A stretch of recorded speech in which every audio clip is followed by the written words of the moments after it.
আমাদের বাড়িতে শীতের সকালে দেখতাম ঘুম থেকে উঠেই চুলাতে আগে ভাত বসাতো, তারপরে চুলার ভিতরে বেগুন অথবা পটল পোড়াতে দিত, কাঁচা পেঁয়াজ এবং মরিচ দিয়ে পোড়া বেগুনের ভর্তা বানাতো বা পোড়া পটলের ভর্তা বানাতো। সেই ভর্তার যে স্বাদ কি যে মজা লাগতো খেতে। মাঝে মাঝে আমিও পোড়া বেগুনের বা পোড়া পটলের ভর্তা বানাই, তবে আজকেও বানাচ্ছি একটু ডিফারেন্ট স্টাইলে। প্রথমেই দুটো বেগুনকে ভালো করে ধুয়ে টিস্যু পেপার দিয়ে মুছে নিয়েছি, তারপরে সর্ষের তেল গায়ে মাখিয়ে গ্যাসের চুলার উপরে পুড়িয়ে নিয়েছি, সাথে দুটো টমেটো পুড়িয়ে নিয়েছি।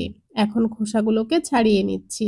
একটা নোড়ার সাহায্যে এগুলোকে একটু থেতলে নিয়ে তারপরে হাত দিয়ে মাখিয়ে নিয়েছি। যেহেতু খুব গরম ছিল তাই প্রথমে নোড়াটাই ব্যবহার করেছি। এখন পুড়িয়ে রাখা মরিচ, লবণ আর ধনিয়া গুঁড়ো একসাথে মিশিয়ে নেব। কড়াইতে সরিষার তেল গরম হলে রসুন কুচি, এরপর মেখে রাখা মরিচ, পেঁয়াজ কুচি, একটু ম্যাগি মশলা আর ভর্তা করে রাখা বেগুন টমেটো দিয়ে দেব। এখন কয়েক মিনিট এভাবে এগুলোকে ভেজে নেব।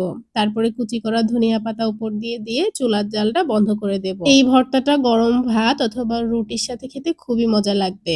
আমি আজকে এটা রুটির সাথে সার্ভ করেছিলাম, খেতে ভীষণ মজা হয়েছিল। আই হোপ আজকের ভিডিওটি আপনাদের ভালো লেগেছে। পরবর্তী ভিডিওতে কথা হবে।